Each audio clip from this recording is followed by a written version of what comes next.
Freedom ಟಿವಿಗೆ ಸ್ವಾಗತ. ನಾನು ಅಶ್ವಥ್. ವೀಕ್ಷಕರೇ, ನಾನಿವತ್ತು ಒಬ್ಬ ಸ್ಪೆಷಲ್ ವ್ಯಕ್ತಿಯ ಬಗ್ಗೆ ಹೇಳಲಿಕ್ಕೆ ಬಯಸ್ತೀನಿ. ಆ ಸ್ಪೆಷಲ್ ವ್ಯಕ್ತಿ ಇವತ್ತು ಬೀದಿ ಬದಿಯಲ್ಲಿ ವಾಸ ಮಾಡುವಂತಹ ಒಂದು ಪರಿಸ್ಥಿತಿ ಅವರ ಲೈಫಲ್ಲಿ ಈಗ ನಿರ್ಮಾಣ ಆಗಿರುವಂತಹದ್ದು. BJPಯ ಭೀಷ್ಮ, RSSನ ಕಟ್ಟಾಳು, ಹಾಗೆ ಎಮರ್ಜೆನ್ಸಿಯಲ್ಲಿ ಅಂದರೆ ಇಂದಿರಾ ಗಾಂಧಿಯವರು ತಂದಂತಹ ಒಂದು ಎಮರ್ಜೆನ್ಸಿ ಆ ಒಂದು ಅವಧಿ ಏನಿತ್ತೋ ಆ ಒಂದು ಅವಧಿಯಲ್ಲಿ BS ಯಡಿಯೂರಪ್ಪ, ಶಂಕರ್ ಮೂರ್ತಿ, PGR ಸಿಂಧ್ಯಾ ಹಾಗೆ ಕಲ್ಲಡ್ಕ ಪ್ರಭಾಕರ್ ಇವರ ಜೊತೆ ಜೈಲಿನಲ್ಲಿ ವಾಸ ಮಾಡ್ತಿದ್ದಂತಹ ಒಬ್ಬ ವ್ಯಕ್ತಿ ಇವತ್ತು ಬೀದಿ ಬದಿಯಲ್ಲಿ ಆತ ತನ್ನ ಜೀವನವನ್ನು ನಡೆಸುವಂತಹ ಒಂದು ಪರಿಸ್ಥಿತಿ ಅವನ ಲೈಫಲ್ಲಿ ಈಗ ಬಂದಿರುವಂಥದ್ದು. ಎಸ್, ನಾನು ಹೇಳೋದಕ್ಕೆ ಹೊರಟಿರುವಂತಹ ಆ ಸ್ಪೆಷಲ್ ವ್ಯಕ್ತಿಯ ಹೆಸರು ವಿಠಲ್ ಆಚಾರ್ಯ ಅಂತೇಳಿ. ಇವರು ವಿಠಲ್ ಆಚಾರ್ಯ 92 ವರ್ಷ ವಯಸ್ಸು, ಮೂಲತಃ ಚಿಕ್ಕಮಗಳೂರು ಜಿಲ್ಲೆಯವರು. ಅಂದರೆ ತಮ್ಮ 7ನೇ ವಯಸ್ಸಿನಲ್ಲಿ ಇವರು ರಾಜಕೀಯ ಅಂದರೆ 7ನೇ ವಯಸ್ಸಿನಿಂದ 84ನೇ ವಯಸ್ಸಿನವರೆಗೂ ಸಂಘ ಪರಿಹಾರಕ್ಕಾಗಿ ದುಡಿದಂತಹ ಒಬ್ಬ ಮಹಾನ್ ವ್ಯಕ್ತಿ. ಅಂದರೆ RSS ಹಾಗೂ BJPಯ ಕಟ್ಟಾಳು, BJPಯ ಭೀಷ್ಮ, RSSನ ಕಟ್ಟಾಳು, ಎಮರ್ಜೆನ್ಸಿ ಪೀರಿಯಡಲ್ಲಿ ಕೆಲಸ ಮಾಡಿದಂತಹ ಒಬ್ಬ ವ್ಯಕ್ತಿ ಇವತ್ತು ಬೀದಿ ಬದಿಯಲ್ಲಿ ವಾಸ ಮಾಡುವಂತಹ ಒಂದು ಪರಿಸ್ಥಿತಿ ನಿರ್ಮಾಣ ಆಗಿದೆ ಅಂತಂದರೆ ಕಾರಣ ಏನಿರ್ಬೋದು? ಯಾವ ಕಾರಣಕ್ಕೋಸ್ಕರ ಇವರು ಬೀದಿ ಬದಿಯಲ್ಲಿ ಅಂದರೆ ಅವರ ಒಂದು ಜೀವನವನ್ನು ರೂಪಿಸ್ಕೊಳ್ತಿದ್ದಾರೆ ಅಥವಾ ಜೀವನವನ್ನು ನಡೆಸ್ತಿದ್ದಾರೆ? ಸಾಕಷ್ಟು ಒಂದಷ್ಟು ವಿಚಾರಗಳು ಕೂಡ ಇದೆ. ಆ ವಿಚಾರಗಳ ಎಲ್ಲವನ್ನೂ ಕೂಡ ಹೇಳ್ತೀನಿ.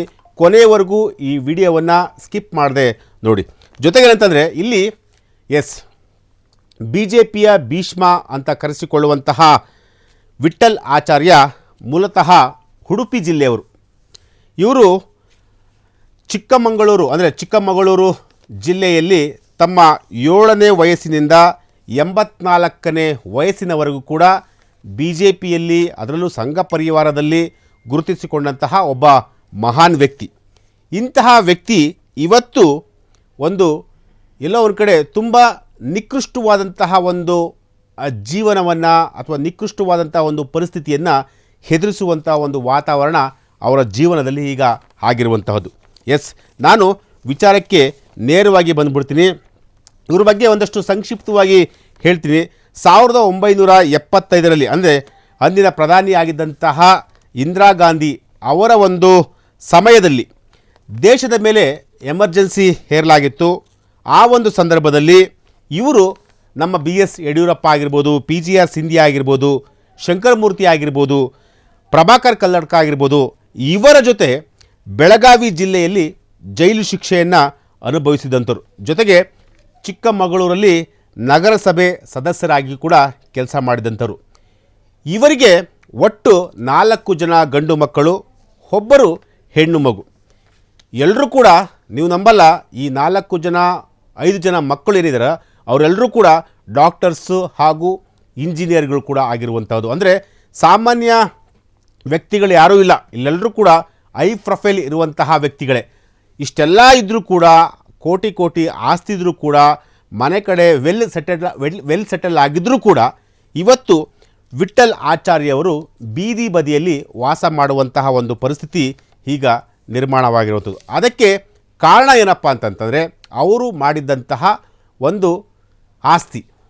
ಈ ಆಸ್ತಿಯ ವಿಚಾರಕ್ಕೆ ಸಂಬಂಧಪಟ್ಟಂತೆ ವಿಠಲ್ ಆಚಾರ್ಯ ಅವರ ಕುಟುಂಬದವರು ಕಂಪ್ಲೀಟಾಗಿ ಅವರನ್ನು ಆ ಒಂದು ಆಸ್ತಿಯನ್ನು ಬರೆಸಿಕೊಂಡು ಅವ್ರನ್ನ ಬೀದಿ ಬದಿಯಲ್ಲಿ ಅವರು ಒಂದು ವಾಸ ಮಾಡುವಂತಹ ಒಂದು ಪರಿಸ್ಥಿತಿಗೆ ತಂದೊಡ್ಡಿದ್ದಾರೆ ಅಂದರೂ ಕೂಡ ತಪ್ಪಾಲಿಕ್ಕಿಲ್ಲ. ಅಂದರೆ ಯಾವ ಕಾರಣಕ್ಕೋಸ್ಕರ ಆ ಆಸ್ತಿಯನ್ನು ಮಾಡಿಟ್ಟಿದ್ರು ವಿಠಲ್ ಆಚಾರ್ಯ ಅವರು ಅಂದರೆ ಅವರು ಸುಮಾರು ಅವರ ಮಕ್ಕಳು ಎಲ್ಲರೂ ಕೂಡ ಡಾಕ್ಟರ್ಸು, ಇಂಜಿನಿಯರ್ಸ್ ಎಲ್ಲರೂ ಕೂಡ ಆಗಿದ್ದರೂ ಕೂಡ ಮನೆಯಲ್ಲಿ ಕೋಟಿ ಆಸ್ತಿ ಇದ್ದರೂ ಕೂಡ ಅವರಿಗೆ ಎಲ್ಲೋ ಒಂದು ಕಡೆ ಅಂದರೆ ಪ್ರಕೃತಿಯ ಯಜ್ಞವನ್ನು ಮಾಡುವಂತಹ ಒಂದು ವಿಚಾರ ಅಥವಾ ಅವರಿಗೆ ಆ ರೀತಿಯಾದಂತಹ ಒಂದು ವಿಚಾರ ಸಾಕಷ್ಟು ಅಂದರೆ ಪ್ರಕೃತಿಯ ಯಜ್ಞವನ್ನು ಮಾಡಬೇಕು ಅಂತ ಹೇಳಿ ಅವರು ಮೊದಲಿನಿಂದಲೂ ಕೂಡ ಮಾಡ್ಕೊಂಡು ಬಂದಿದ್ರು.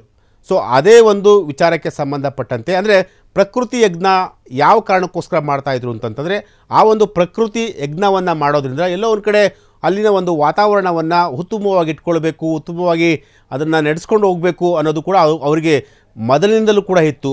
ಸೊ ಅದೇ ಒಂದು ವಿಚಾರಕ್ಕೆ ಸಂಬಂಧಪಟ್ಟಂತೆ ತನ್ನ ಬಳಿ ಇದ್ದಂತಹ ಎಲ್ಲ ಆಸ್ತಿಯನ್ನು ಕೂಡ ತಮ್ಮ ಮಕ್ಕಳಿಗೆ ಕೊಟ್ಟರು.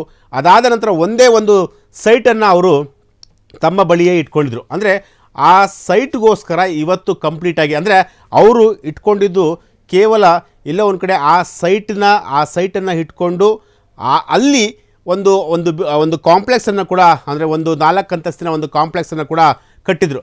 ಅದರಲ್ಲಿ ಬಂದಂತಹ ಹಣದಿಂದ ಒಂದು ಪ್ರಕೃತಿ ಯಜ್ಞ ಕಾರ್ಯಕ್ರಮವನ್ನು ಮಾಡಬೇಕು ಅನ್ನೋ ಒಂದು ಆಸೆ ಅವ್ರಿಗಿತ್ತು. ಸೊ ಹಾಗಾಗಿ ಆ ಒಂದು ಕಾಂಪ್ಲೆಕ್ಸು ಅಥವಾ ಆ ಒಂದು ಜಾಗದ ವಿಚಾರಕ್ಕೆ ಸಂಬಂಧಪಟ್ಟಂತೆ ಅವರ ಇಡೀ ಮಕ್ಕಳು ಅಂದರೆ 4 ಜನ ಗಂಡು ಮಕ್ಕಳು, ಓರ್ವ ಹೆಣ್ಣು ಮಗಳು, ಇವರೆಲ್ಲರೂ ಕೂಡ ಆ ಒಂದು ಆಸ್ತಿಗೋಸ್ಕರ ಅವರನ್ನು ಈಗ ಮನೆಯಿಂದ ಹೊರ ಹಾಕುವಂಥ ಒಂದು ಕೆಲಸವನ್ನು ಈಗ ಮಾಡಿರುವಂಥದ್ದು. ಅಂದರೆ ಇಲ್ಲಿ ಒಂದು ವಿಚಾರವನ್ನು ಹೇಳಲೇಬೇಕಾಗುತ್ತೆ. ಎಷ್ಟೇ ಬುದ್ಧಿವಂತಿಕೆ, ಎಷ್ಟೇ ಓದು ಅಥವಾ ಎಷ್ಟೇ ಯಾವುದೇ ರೀತಿಯಾದಂಥ ಒಂದು ಉತ್ತಮ ಸ್ಥಾನಮಾನ ಏನೇ ಇದ್ದರೂ ಕೂಡ ತಂದೆ ತಾಯಿಗಳಿಗೆ ಕೊನೆಗಾಲದಲ್ಲಿ ಒಂದೊತ್ತು ಅನ್ನ ಅಥವಾ ಒಂದೊತ್ತು ಆಶ್ರಯ ಅವರಿಗೆ ಕೊಡದೇ ಇದ್ದರೆ ಅವರಿಗೆ ಎಷ್ಟೇ ಜ್ಞಾನ ಇದ್ದರೂ ಏನು ಪ್ರಯೋಜನ ಅನ್ನೋದು ಕೂಡ ಈ ರೀತಿಯಾದಂತಹ ಒಂದು ವಿಚಾರ ಈಗ ಇಲ್ಲಿ ಬರುತ್ತದೆ. ಯಾಕೆಂತಂದರೆ ಇಲ್ಲಿ ವಿಠಲ್ ಆಚಾರ್ಯ ಅವರ ಪರಿಸ್ಥಿತಿ ಕೂಡ ಈಗ ಅದೇ ರೀತಿಯಾದಂತಹ ಒಂದು ಪರಿಸ್ಥಿತಿ ಈಗ ನಿರ್ಮಾಣ ಆಗಿರುವಂಥದ್ದು. ಅಂದರೆ ಇವರು BJPಯ ಭೀಷ್ಮ, RSS ಪಕ್ಷದ ಅಂದರೆ RSS ಸಂಘ ಪರಿವಾರದ ಇವರು ಕಟ್ಟಾಳು.